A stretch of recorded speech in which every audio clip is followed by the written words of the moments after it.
un état d'esprit de confiance. Contrairement à ce qui se passe aujourd'hui. Plus tard, cette façon de faire va être récupérée par Moïse pour instaurer une loi. Vous devrez payer la dîme pour subvenir aux besoins du culte que vous allez rendre au Créateur. Et aussi pour permettre à ceux qui n'ont pas reçu d'héritage, les Lévites, de pouvoir subvenir aux besoins de la nation et en même temps, eux aussi, ils survivent. Et ça ne devrait pas être ça, la vraie dîme, quelque part, une loi un peu plus moderne, mais qui conviendrait à tout le monde. Ça devrait être ça normalement. Ça devrait être ça. Mais regardez aujourd'hui, chez les musulmans par exemple, ce n'est pas une religion agréée par le Créateur. Mais du fait que le Créateur avait promis à Abraham, eux aussi, ils seront une grande nation. Mais comment devenir une grande nation? C'est en faisant en sorte que 1 € par là, 1 centime par ici, 10 centimes par ici dans la caisse permet d'aider quelqu'un qui veut ouvrir une boîte, tiens, et lui, il ne va pas donner 1 centime quand il prospère. Il va donner plus 3 centimes. Et tous ceux qui profitent de ce système reconnaissent là où j'ai puisé, je dois rendre au centuple. Voilà comment la nation arabe prospère. Donc, on revient toujours sur le côté djimbu qui a été bien expliqué en donnant le djimbu, donc le 10e de ce que nous possédons, de la monnaie djimbu. Voilà. On permet à ce que le kanda, donc qui est le côté, on va dire, je vais dire ça même, une association qui permet de garder ce qu'on a en commun pour pouvoir mieux le distribuer à chacun. Exactement. Exactement. Exactement. Bon. Nous avons mis en place un projet, mais il nous manque des moyens. Hein? Moi, j'ai un projet, mais il me manque de moyens. Mais je sollicite les autres à associons-nous, ouvrons une boîte où nous allons mettre quelque chose pour que ce projet puisse avancer. Wow. Et celui qui est dans le besoin, on puise dans la caisse, on lui donne, il prospère et il rembourse. Donc là, la dîme ne devient que symbolique. Comme on dit chez nous, dimbu. Je ne suis pas censé savoir combien tu gagnes dans tes affaires. Hein? Je ne suis pas là à contrôler tes fiches de paye. Mais de ton bon vouloir, ce que tu donnes dans la caisse, c'est comme on dit chez nous,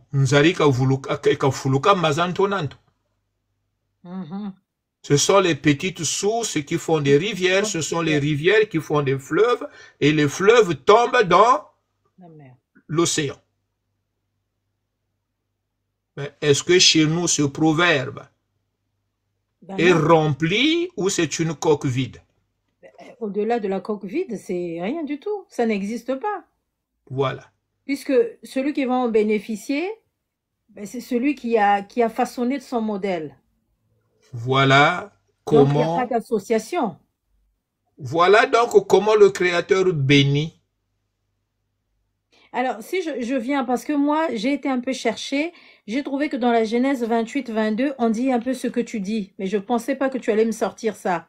Parce que ça dit simplement, cette pierre que j'ai dressée pour monument sera la maison de Dieu et je te donnerai la dîme de tout ce que tu me donneras. Qui a dit ça? Le Créateur. Bien. Et il s'adresse à qui là? Il s'adresse, si je suis en 28, je me demande si c'est pas vers Moïse. Je sais pas. Ça devrait être à Israël. Oui, bon. Donc Jacob. Jacob alors. Voilà. Donc Jacob est la deuxième personne qui fera ça aussi après Abraham. D'accord, ok. Et Jacob deviendra Israël. Mhm. Et c'est en Israël qu'on va adopter ce système de dire, bon, la religion est mise en place. Chaque culte, vous devrez mettre une pièce afin d'aider les pauvres. Qu'il n'y ait pas de pauvres en Israël. D'accord. Merci beaucoup parce qu'effectivement, c'était Jacob. Merci beaucoup. Voilà. Qu'il n'y ait pas de pauvres en Israël. Tout être humain en Israël qui prospérait, remboursé de façon symbolique pour que la boîte ne puisse jamais rester vide. D'accord. En cas de problème,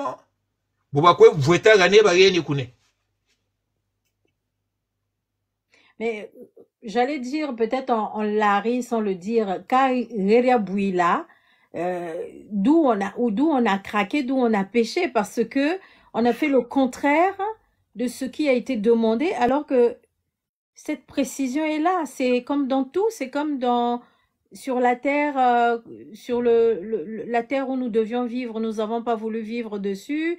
Le langage que nous devions parler, nous n'en avons pas tenu compte. Enfin, c'est quoi? C'est toujours l'envie de l'homme de faire comme il veut, l'envie de cinéar. Les Congos, tant qu'ils resteront dans cette attitude nimrodienne, Kabanyakako. Ah. Waouh. C'est fort, hein? Monsieur Guillaume. Oui. C'était très fort de dire ça. Oui. Ben, Donc, oui. si Kabanyakako, là, ça veut dire que, en réalité, puisque l'homme n'est pas préparé à ça, nous n'allons pas y arriver. C'est fini. Ben, c'est pas qu'on n'est pas préparé à ça. Est-ce que nous sommes conscients de ça? Les faits sont là. L'histoire a été récupérée par Moïse. Considérons les détails de cette historicité remis en place, remise à jour par Moïse pour toucher nos consciences. Fiers d'être Congo, mais sortons de cet état d'esprit sauvage.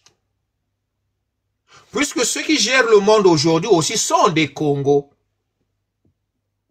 Mais pourquoi ils ne sont pas dans cette faillite comme nous le sommes? Parce que nous sommes restés dans le concept primitif Congo. D'accord. Okay. L'égoïsme. Je suis d'accord. Et je voulais revenir parce que moi, j'ai vraiment fait des recherches. Hein, j'ai été loin. Aujourd'hui, j'ai quand même travaillé. Je repars maintenant sur Malachi. Je ne sais pas si Malachi, tu l'as déjà lu, sur le chapitre 3, verset 8, et ça dit clairement, je dis rapidement, ne fouillez pas les gens. Un homme trompe-t-il Dieu? Car vous me trompez et vous dites, en quoi t'avons-nous trompé? Dans les dîmes et les offrandes, répond le Créateur. Est-ce que l'homme n'est pas dans ça? Parce que là, ça serait la conclusion de ce que tu viens de me dire. Ben oui, oui, oui. À un moment donné, le peuple d'Israël aussi a failli. Hein? Quand Jésus condamne les prêtres juifs, hein, pendant que les autres donnent ce qui est de la valeur, vous les prêtres, vous donnez que de la menthe. De la menthe? Oui. Et pourquoi? Mais parce que la menthe poussait partout, il se suffisait de demander à des enfants, allez-y ramasser la menthe là-bas. Ah, voilà. Mais ce qui a de la valeur, il met dans sa poche. Donc c'était consciemment de bien tromper le peuple, mais en fait. Et oui. Exactement. Waouh. Mais vous savez que chez les Congos, à cette époque-là, l'or n'était pas. Il n'y avait pas de valeur. Une matière. Si, ça avait de la valeur, plus que de la valeur. Mais c'était pas une matière qui servait pour la monnaie. L'or, à l'époque des Congo, était une matière qui recouvrait tout ce que les rois touchaient. D'accord. Ok, d'accord. En signe de Wolo. pureté. Voilà. Wolo. L'or. Wall. Wolo. D'accord. Donc, qu'est-ce qui représente la monnaie d'échange ou ce qui sert à partager, à échanger? Oui, en quelque sorte. Qu'est-ce qui nous permet d'échanger à cette époque-là? C'était les coris. Les cauris, nos perles africaines, par Voilà. exemple, souvent les... Voilà. À l'époque, c'était des objets de valeur très rare à trouver. Il y avait un gisement du côté de la Namibie avant Mhm. que le désert de Kalahari soit.